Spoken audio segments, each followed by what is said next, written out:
Ryan Jarrell here for All Access MMA, and my next guest will fight next Fight Island, January the 30th, and of course it is Jerome Rivera on the show. Jerome, how are you? I'm doing good, Ryan. How about yourself? I'm good. You must be really excited to step back into that octagon, and you're going to be making quite a long flight all the way to the other side of the world. Tell me, man, how excited are you to compete here on Fight Island? I'm pretty stoked, bro. I never imagined this would be a possibility when I was 16 years old. I had always told myself, I wanted to be a UFC fighter. And I always told all my teammates, all my friends, my coach was like, dude, I can beat those guys. I can get to the UFC. I'll beat them. But I never realized what would come with it, like getting these trips, like getting to go and fly across the country. So it's pretty exciting. But at the same time, I'm ready for the business portion of it.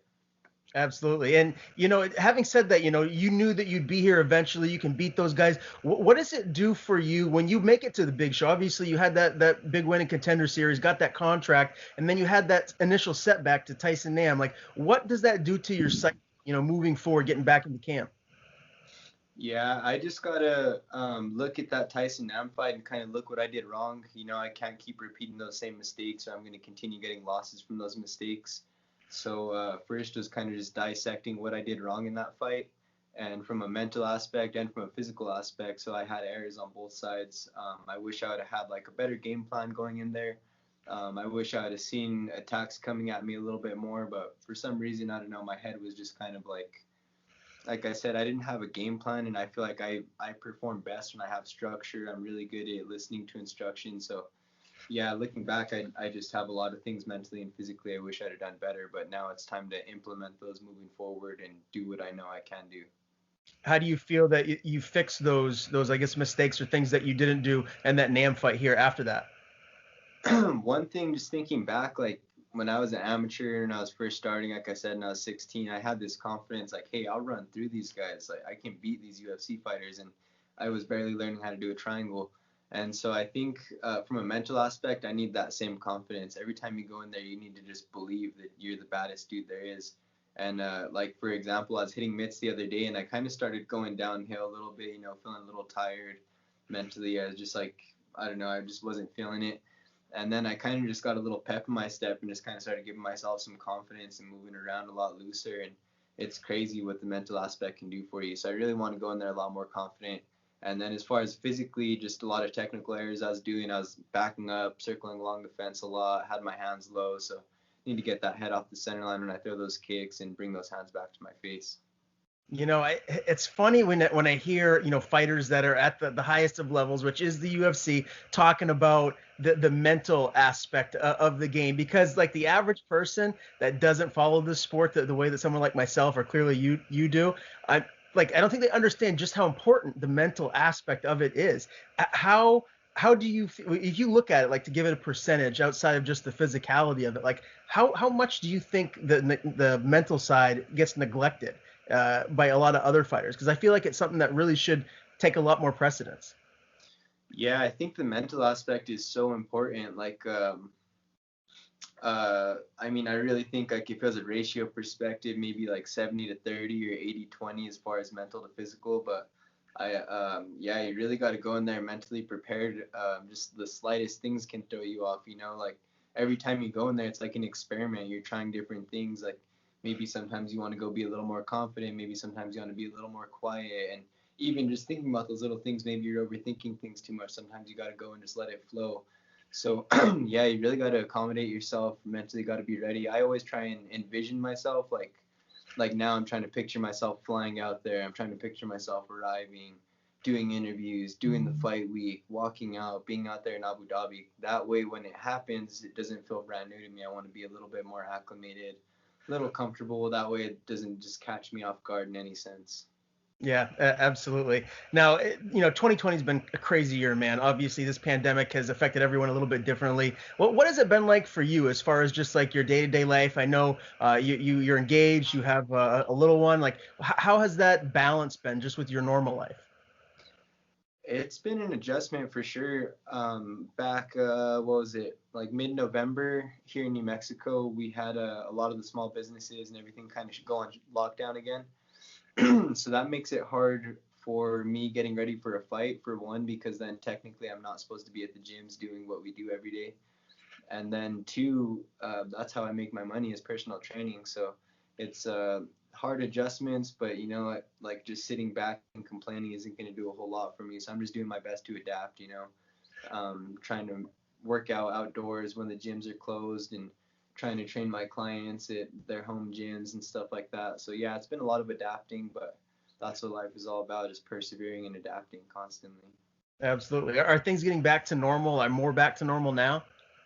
Yeah, they're slowly starting to get back to normal. We can go and like do some Christmas shopping and stuff like that. So that was nice. Gyms are back open at like 25% capacity. So that's really good. It really sucks when the gyms are closed, because I feel for those people that maybe there's people with health needs, like they might have high cholesterol, or maybe people were doing really good in their squats and trying to hit a new PR or whatever it might be. And people that had momentum that have to get stopped. That is really unfortunate. So I'm glad that all the businesses are slowly opening back up, and we're kind of getting a grasp on things here in New Mexico.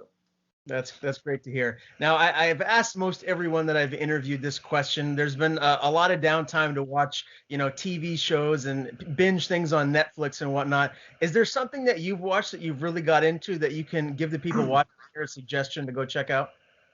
Oh yeah, well, one, I'm constantly like surfing through ESPN Plus. I was trying to find those cool sports documentaries. One that I really liked, it wasn't ESPN Plus, it's Showtime, but there's the Hector Camacho, Oh, the Camacho story. That one's great. And then as far as like TV series, I'm a big outdoorsman, and I love seeing like mental aspects and people get mentally tested. So I've been watching Alone a lot. Pretty awesome show. I don't know if you've seen it, but it's cool because you get to see them. One, like you learn survival tactics, and then two, like you just see people with different how their mental aspects change from the start and to the end. And you see some people go in there just so strong-minded, and you see some people just go and mentally break so easy. So it's cool to see people get tested in that aspect. yeah, I'll have to check that out. What is it like if you go for a jog out in New Mexico? Do you have to worry about like, excuse my ignorance, but are there like mountain lions and stuff like that out there? I know there's rattlesnakes and that kind of stuff. Like, what's the scariest thing you got to look out for?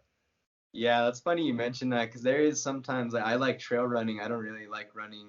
I'll run on the road and stuff like that, but I prefer me going to a mountain and hitting it like that. And sometimes when I get pretty far deep out there, like in Hyde Park, when you get in some trails, or there's another mountain I do, Adelia Mountain, you kind of, there is the possibility there could be a mountain lion up in the tree, or foxes, stuff like that. So yeah, that gets me a little bit paranoid. And there's bears and stuff like that in our mountains too, but I don't go that deep on my trail runs. I'm not that far yet, but one day I want to make a run at ultra running. So I'm probably going to be jogging and looking up in the trees, like paranoid about bears. I do a lot of backpacking also, so when I go backpack, that's something I'm always like looking up in the trees, making sure there's not like a bear or mountain lion or something. Man, yeah. See, in Maine, there's not quite as many mountain lions. I think there are like the northern part of the state, but there's a lot Hmm. of black bears and that kind of stuff. But I know down in the New Mexico area where you're at, it's a little bit more diverse. There's some more stuff that you have to worry about. So I'm sure you have to run with have like a knife in your pocket or something just to be safe. I used to go and run when I'd get out of work, and I didn't get out of work till like 10:30 at night, and I would ride my bike home, and I'd stop at this park and I'd start jogging.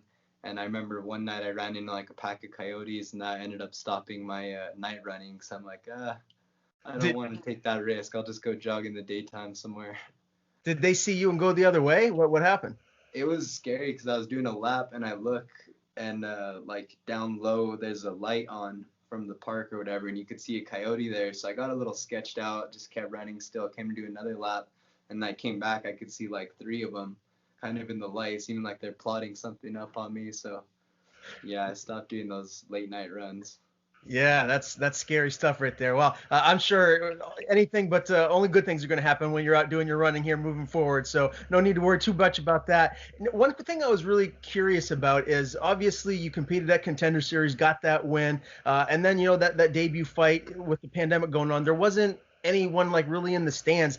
You didn't get that energy from screaming fans and whatnot. How did that affect you, good or bad? Are you one of those fighters that really feeds off of that energy, or did it not really bother you that much? Yeah, I really do feed off that energy a lot. I get really excited when I go out there and fight. So that was a big adjustment also, I think that's maybe part of the reason why, like I said, I feel like when I went out there the last 2 times, for some reason, I describe it as the gears weren't turning. I wasn't thinking of all the stuff I normally think of, but also maybe it wasn't that sense of urgency, because sometimes I just like that crowd gets me so excited that I just want to go and attack, and I've kind of had a lackluster of that the last couple performances. But I think that's one thing that I'm going to have heavily in my favor going into this matchup is I've fought during the pandemic twice with no crowd already. This guy hasn't fought since 2019. He's never fought with no crowd, so I think a lot of that stuff is going to play into my favor. When do you actually leave for Fight Island? January 11th. And how long of a flight is it? I think it's 15 hours. Man, I'm not the biggest fan of flying. I mean, I'll do it. It's a necessity, but that's a long flight. How are you gonna do that? Do you like flying? Or are you gonna try and maybe take a couple Tylenol PMs and just crash out? Yeah, it's funny you asked that. I'm probably gonna have to go get some of that anti-vomiting medicine. Probably have some melatonin on deck, Tylenol, something like that. Because when I was younger, I used to do fine flying, but just recently, when we were flying out to Vegas for the Contender Series and all that, that's like a 1 hour and 45-minute flight, and I was like getting so nauseous, and like my head would start sweating, and like I was so close to like asking my coach to have someone like grab a bag for me to throw up in. So I mean the flights to Abu Dhabi look pretty comfortable, so I'm hoping I just sleep the whole time. Yeah, you guys are getting the royal treatment. It sure looks that way. Who will be making the trip with you to Fight Island? It's gonna be my longtime coach, best friend, brother Joshua Montoya, and then another great friend, training partner, coach Angelo Sanchez. Those dudes are both like OGs in the game here in New Mexico. They're pioneers of the sport, longtime veterans of the sport. Both fought in Bellator. Those are gonna be two of my corners, and then Coach Chris Luttrell from Albuquerque, New Mexico. Oh yeah, I know Chris pretty well. I interviewed him back in the day. As far as this opponent here moving forward, obviously you're going to have to do the final things that you always have to do during fight week and make weight and all that. What will the weight cutting process be like once you get out there?